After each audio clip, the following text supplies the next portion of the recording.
সারাদিন নিজে অক্লান্ত পরিশ্রম করে পরিবারের মুখে হাসি ফোটানোর নামই হচ্ছে সংসার। এই সংসারে প্রবেশ করার আমাকে খুব বেশি সময় হয়নি।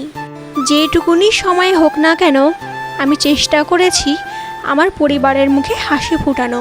আমার বিয়ে হয়েছে আজ প্রায় 1.5 বছর। আমি চেষ্টা করে গেছি যে আমার নামে আমার শ্বশুরবাড়ির লোকেদের যাতে কোনো অভিযোগ না থাকে। তবে ওই যে হাতের 5টা আঙ্গুল কিন্তু সমান নয়, ঠিক তেমনই সবাইও কিন্তু সমান নয়। যে যেরকম সে তোমাকে সেরকম চোখেই দেখবে।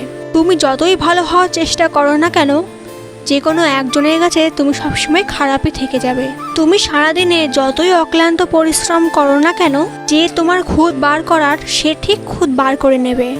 তাই বলি কি, সবার কাছে ভালো হতে যেও না, নিজের স্বামীর কাছে ভালো হতে পারলেই তুমি অনেক। আর সংসার জিনিসটা তো ভালো মন্দ দিয়েই তৈরি হয় নাকি?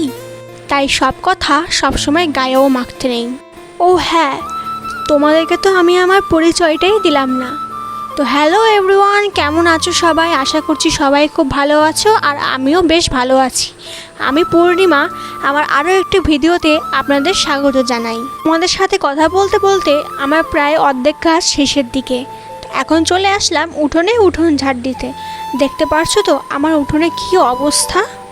উঠোনে কালো ছোট ছোট পোকাগুলো না বাসা বেঁধেছে, ওই জন্যই এরকম মাটি তোলে। প্রায় 3-4 গাবলা এখান থেকে মাটি ওঠে। বলো তো, এত মাটি উঠলে কি আর পারা যায়? তাহলে তো উঠোনে আর মাটিই থাকবে না। তারপরে চলে আসলাম রাতের এঁটো বাসন মাজতে। রাতে যেহেতু আমরা বাসন মেজে রাখি না, সেজন্য সকালবেলায় মাজছি। আমি এদিকে বাসন মাজছি আর মা বাসনগুলো ধুয়ে দিচ্ছিল।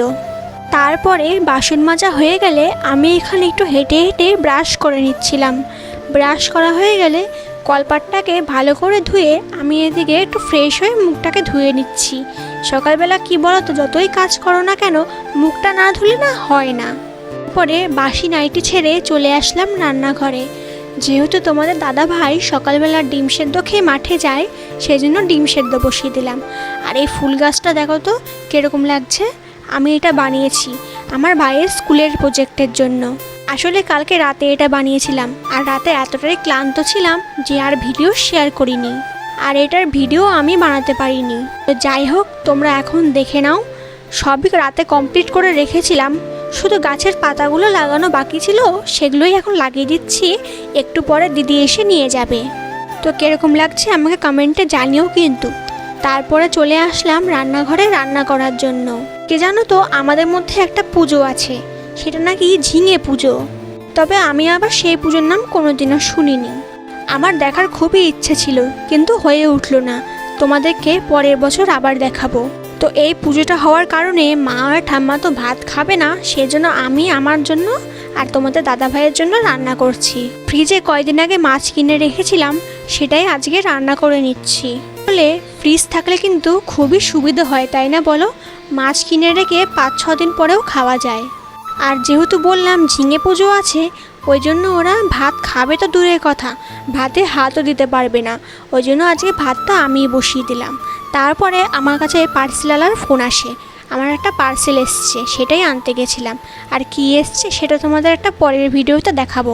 তো এদিকে আমার ভাতের মাড় গালা হয়ে গেলে আমি রান্নার সমস্ত বাসনগুলো ধুয়ে ভালো করে শুকোতে দিয়ে দিচ্ছি।